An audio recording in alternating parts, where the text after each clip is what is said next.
सिंह राशि वालों 17 मई 2026 से एक ऐसा समय शुरू हो चुका है जो आपके जीवन की दिशा बदल सकता है। शनिदेव जी अब भी मीन राशि में विराजमान हैं, लेकिन उन्होंने 17 मई 2026 को अपने ही नक्षत्र उत्तरा भाद्रपद को छोड़ करके रेवती नक्षत्र में वे प्रवेश कर चुके हैं और रेवती नक्षत्र बुध देव का नक्षत्र माना जाता है। और यही वह रहस्य है जो इस गोचर को अत्यंत शक्तिशाली बना रहा है, क्योंकि शनि और बुध आपस में परम मित्र माने जाते हैं। जय श्री कृष्ण। राधे राधे। यह विश्लेषण जन्म राशि चंद्र राशि पर आधारित है। अगर आप अपनी जन्म कुंडली पर विश्लेषण करवाना चाहते हैं तो नंबर वीडियो और चैनल के डिस्क्रिप्शन में है। सिंह राशि वालों पर शनि की ढैया चल रही है और दूसरी ओर शनिदेव जी आपके अष्टम भाव में बैठे हैं। और ज्योतिष में अष्टम भाव को साधारण नहीं माना जाता।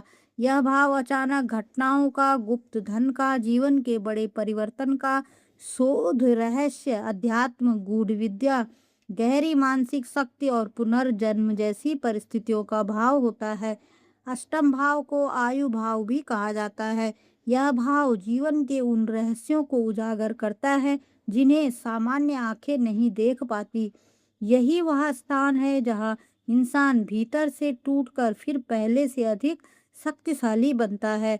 अष्टम भाव अचानक लाभ और अचानक हानि दोनों का भाव माना जाता है।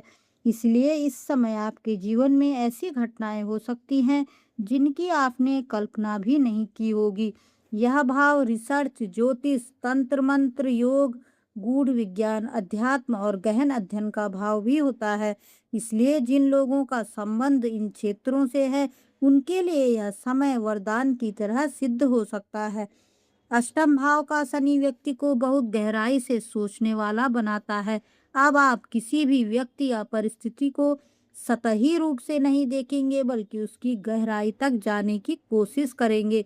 यानी अब सिंह राशि वालों का जीवन ऊपर ऊपर से नहीं, भीतर से बदलने वाला है। जो लोग अब तक केवल बाहरी दुनिया में उलझे थे, अब वे जीवन के गहरे सत्य को समझना शुरू करेंगे। आपकी सोच बदलेगी, निर्णय लेने का तरीका बदलेगा और सबसे बड़ी बात, अब आप लोगों को पहचानना सीखेंगे। शनिदेव आपके छठे और सातवें भाव के स्वामी होकर अष्टम भाव में बैठे हैं। यह स्थिति साधारण नहीं है, बल्कि कई लोगों के लिए विपरीत राजयोग जैसी स्थिति बना सकती है। मतलब जो लोग लंबे समय से संघर्ष कर रहे थे, जिनके काम अंतिम समय में रुक जाते थे, जिनकी मेहनत का फल किसी और को मिल जाता था, अब वही परिस्थितियां पलटनी शुरू होगी। छठा भाव रोग, ऋण, शत्रु, कोर्ट कचहरी, प्रतियोगिता, नौकरी, संघर्ष और दैनिक कार्य क्षेत्र का माना जाता है। जब छठे भाव के स्वामी शनिदेव जी अष्टम भाव में जाते हैं तो व्यक्ति अपने शत्रुओं पर धीरे धीरे विजय प्राप्त करता है। जो लोग आपके विरुद्ध षड्यंत्र रच रहे थे वे चाह कर भी आपका कुछ नहीं बिगाड़ पाएंगे। यदि कोई कानूनी मामला चल रहा है तो रुकावटों के बाद जीत आपकी हो सकती है। पुराना कर्ज चुकाने के रास्ते खुल सकते हैं, लेकिन इस समय नया कर्ज लेने से आपको बचना होगा। शनिदेव जी यहाँ आपको संघर्ष से भागना नहीं बल्कि संघर्ष में जीतना सिखा रहे हैं। सातवां भाव विवाह, जीवन साथी, साझेदारी, व्यापारिक संबंध और सामाजिक छवि का भाव होता है। सातवें भाव के स्वामी शनिदेव जी का अष्टम भाव में बैठना यह संकेत देता है कि रिश्तों की सच्चाई अब सामने आएगी। यदि संबंधों में दिखावा था तो दूरी बढ़ सकती है, लेकिन जहां सच्चाई और समर्पण है वहां रिश्ता पहले से अधिक गहरा होगा। साझेदारी के व्यापार में आपको पूर्ण पारदर्शिता रखनी होगी, क्योंकि छोटी सी गलतफहमी भी बड़ा विवाद बना सकती है। जीवन साथी के स्वास्थ्य का आपको विशेष ध्यान रखना होगा और उनके साथ बातचीत में कठोर शब्दों से बचना होगा। जो रुका हुआ धन था, पुराना पैसा, बीमा का पैसा, पैतृक संपत्ति और कहीं फंसा हुआ धन या किसी पुराने विवाद में अटका लाभ, वह अचानक आपको प्राप्त हो सकता है। अष्टम भाव का शनि कई बार इंसान को भीतर से अकेला कर देता है। पिछले समय में आपने महसूस किया होगा कि लोग आपको समझ नहीं पा रहे थे। आप हर बात को बहुत गहराई से सोचने लगे थे। ओवर थिंकिंग बढ़ गई थी। भविष्य को लेकर अनजाना भय भी रहता था, लेकिन अब रेवती नक्षत्र में आने के बाद यही ऊर्जा आपकी सबसे बड़ी ताकत बनने वाली है। बुद्ध बुद्धि, तर्क, विश्लेषण और चतुरता के कारक ग्रह हैं, इसलिए अब आपकी निर्णय क्षमता पहले से अधिक तेज होगी। जो लोग रिसर्च, ज्योतिष, अध्यात्म, कानून, टेक्निकल फील्ड, डेटा एनालिसिस, लेखन या गहरी अध्ययन वाली फील्ड से जुड़े हैं, उनके लिए यह समय अत्यंत महत्वपूर्ण सिद्ध हो सकता है। अब बात करते हैं शनिदेव जी की विशेष दृष्टियों की। शनिदेव जी जहाँ बैठते हैं, उससे अधिक प्रभाव उनकी दृष्टियां देती हैं। शनिदेव जी की 3 दृष्टियां होती हैं, तीसरी, 7वीं और 10वीं दृष्टि। अष्टम भाव से शनिदेव जी की तीसरी दृष्टि आपके कर्म भाव यानी 10वें घर पर पड़ रही है। 10वां घर नौकरी, करियर, प्रतिष्ठा और कर्म क्षेत्र का भाव होता है। शनि यहाँ आपसे बहुत कठोर परिश्रम करवाएंगे। ऑफिस में जिम्मेदारियां बढ़ेगी, काम का दबाव बढ़ेगा। कई बार आपको लगेगा कि आपकी क्षमता से अधिक काम लिया जा रहा है, लेकिन इस बार फर्क यह है कि आपकी मेहनत का फल भी मिलेगा।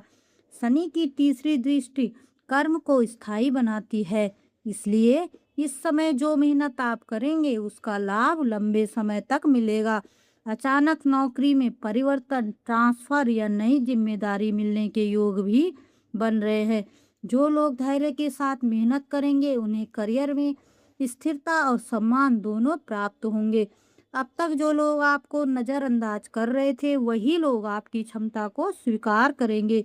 ट्रांसफर के योग बन रहे हैं, नौकरी बदलने के भी प्रबल संकेत हैं और कई सिंह राशि वालों को वर्तमान से बेहतर पद या बेहतर अवसर मिल सकता है। लेकिन यहाँ एक बहुत बड़ी सावधानी भी है।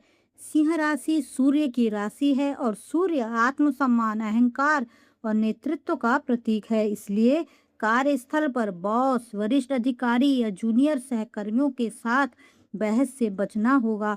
आप सच बोलेंगे, लेकिन आपका तरीका कठोर हो सकता है और यही बात तनाव का कारण बन सकती है। यदि आप व्यापार करते हैं, तो अब व्यापार की गति धीरे धीरे तेज होगी, विशेषकर लोहे, मशीनरी निर्माण, मैन्युफैक्चरिंग, टेक्निकल कार्य या सरकारी अनुबंध से जुड़े लोगों को संघर्ष के बाद स्थायी लाभ मिल सकता है। लेकिन शनिदेव जी कर्म फलदाता हैं, इसलिए छल कपट, गलत तरीके से पैसा कमाना, टैक्स में गड़बड़ी, किसी को धोखा देना, यह सब भारी पड़ सकता है। अब शनिदेव जी की 7वीं दृष्टि आपके दूसरे भाव पर पड़ रही है, जो धन, वाणी और परिवार का भाव होता है। इस समय आपकी आय में वृद्धि होगी, लेकिन खर्च भी अचानक बढ़ सकते हैं। पैसा आएगा, लेकिन टिकने में कठिनाई होगी।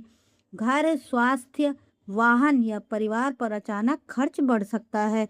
शनिदेव जी की 7वीं दृष्टि व्यक्ति को आर्थिक मामलों में गंभीर बनाती है। अब आप फिजूल खर्ची कम करके भविष्य की सुरक्षा के बारे में अधिक सोचेंगे। परिवार में पुराने विवाद धीरे धीरे सुलझ सकते हैं, लेकिन इसके लिए आपको अपने शब्दों पर नियंत्रण रखना होगा। सबसे बड़ी बात, आपकी वाणी बहुत प्रभावशाली लेकिन कठोर हो सकती है। आप सच बोलेंगे, पर सामने वालों को वह कड़वा लगेगा और यही कारण है परिवार में जो है विवाद और तनाव का। माता के साथ विशेष रूप से आप संयम रखें, उनके स्वास्थ्य का ध्यान रखें, उनकी सेवा करें, क्योंकि शनिदेव माता पिता के सम्मान से अत्यंत प्रसन्न होते हैं। यदि परिवार में पैतृक संपत्ति या जमीन का कोई पुराना विवाद चल रहा है, तो अब समाधान के योग बनेंगे, लेकिन तभी जब आप अपनी वाणी पर नियंत्रण रखेंगे। अब बात करते हैं शनिदेव जी की 10वीं दृष्टि की, जो आपके पंचम भाव पर पड़ रही है। पंचम भाव शिक्षा, प्रेम संबंध, संतान और बुद्धि का भाव होता है। छात्रों के लिए यह समय अत्यंत महत्वपूर्ण है। शनिदेव यहाँ मेहनत का पूरा फल देंगे, लेकिन केवल उन्हीं को जो अनुशासन में रहेंगे। जो विद्यार्थी सोशल मीडिया, दोस्तों और आलस्य से दूर रहकर पढ़ाई करेंगे, उन्हें प्रतियोगी परीक्षाओं में बड़ी सफलता मिल सकती है। विशेषकर रिसर्च, लॉ, टेक्निकल और सरकारी परीक्षाओं की तैयारी करने वालों के लिए यह समय अनुकूल है। शनिदेव जी की 10वीं दृष्टि पंचम भाव पर पड़ने से आपकी सोच पहले से अधिक गंभीर और परिपक्व होगी। अब आप भावनाओं से नहीं बल्कि अनुभव और तर्क से निर्णय लेना शुरू करेंगे। संतान के भविष्य और उनकी शिक्षा को लेकर भी आपकी चिंता बढ़ सकती है, लेकिन समय के साथ स्थिति में सुधार अवश्य आएगा। प्रेम संबंधों में भी अब सच्चाई की परीक्षा होगी। यदि रिश्ता सच्चा है तो चुनौतियों के बाद भी टिकेगा, लेकिन यदि केवल आकर्षण था तो दूरी या अलगाव भी, ब्रेकअप भी हो सकता है। विवाहित लोगों को जीवन साथी के स्वास्थ्य का विशेष ध्यान रखना होगा, क्योंकि 7वें भाव के स्वामी शनिदेव जी अष्टम भाव में बैठे हैं। पुरानी बीमारी दोबारा उभर सकती है। ससुराल पक्ष के साथ बातचीत में भी संयम रखना होगा। लेन देन और बहस से बचें। स्वास्थ्य की बात करें तो यह गोचर आपको लापरवाही की अनुमति बिल्कुल नहीं देगा। हड्डियों, जोड़ों, घुटनों, पैरों के दर्द, कमजोरी, पेट के निचले हिस्से की समस्या, यूरिन इन्फेक्शन, पाइल्स जैसी बीमारियां बढ़ सकती है। इसलिए हल्का भोजन, नियमित वॉक, योग और पर्याप्त नींद को अपनी दिनचर्या का हिस्सा बनाना बहुत आवश्यक होगा। लेकिन इन सब के बीच एक सबसे बड़ा रहस्य यह है कि अष्टम भाव का शनि इंसान को तोड़ता नहीं बल्कि भीतर से इतना मजबूत बना देता है कि वह जीवन की हर परिस्थिति का सामना कर सके। जो लोग इस समय अनुशासन, धैर्य और सत्य का मार्ग अपनाएंगे, उन्हें आने वाले समय में स्थायी सफलता अवश्य मिलेगी। उपाय की बात करें तो प्रतिदिन सुबह सूर्य देव को जल अर्पित करें। शनिवार के दिन शनिदेव जी को काले तिल और सरसों का तेल अर्पित करें और शाम के समय पीपल के वृक्ष के नीचे सरसों के तेल का दीपक शनिवार के दिन अवश्य जलाएं। हनुमान चालीसा का पाठ करें और सबसे महत्वपूर्ण, किसी गरीब, बुजुर्ग या जरूरतमंद व्यक्ति का अपमान कभी भी न करें। याद रखिए सिंह राशि वालों, शनिदेव देर जरूर करते हैं, लेकिन जब देते हैं तो ऐसा देते हैं जो लंबे समय तक स्थायी रहता है। यह समय आपकी परीक्षा का भी है और आपके जीवन के बड़े परिवर्तन का भी। जो धैर्य रखेगा, अनुशासन रखेगा और सही कर्म करेगा, वही आने वाले समय में सबसे ऊंची सफलता प्राप्त करेगा। जानकारी अच्छी लगी हो तो वीडियो को लाइक करें, शेयर करें, बेल आइकन को प्रेस करें और चैनल को सब्सक्राइब अवश्य करें और कमेंट में जय श्री कृष्ण, राधे राधे, जय शनिदेव, जय बजरंगबली की जय अवश्य लिखें।